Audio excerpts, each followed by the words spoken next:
Hi everyone, it's me again, Erin. In this video, I'm going to walk you through Module 3's activities and assignments. So like every module, your first step is to take a look at the overview, which you can see here, as well as the agenda. The agenda is just a list of things that you'll need to be doing this week. This week is a really typical week. We have some chapter readings, Chapter 5 and Chapter 6.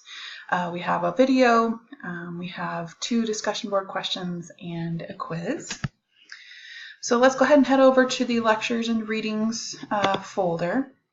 So our reading assignment, I think I just mentioned it, was to read chapters 5 and chapter 6. Chapter 5 is social cognition. Chapter 6 is emotion and affect, so pretty interesting stuff. Social cognition is a personal favorite of mine, so I'm excited that we have that on tap for this week.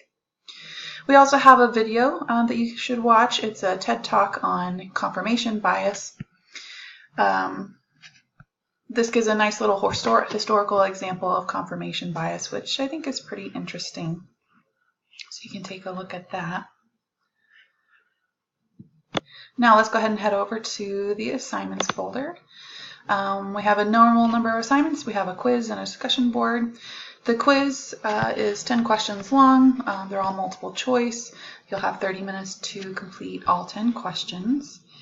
For the discussion board, we have 2 discussion board prompts. One relates to the confirmation bias video, which you just saw, and one relates to the topic of the emotion of happiness. You'll be taking a short survey on life satisfaction and discussing how that relates to happiness. So all Module 3's assignments and activities are due on Sunday, April 7th by 11:59 p.m. If you have any questions, just let me know.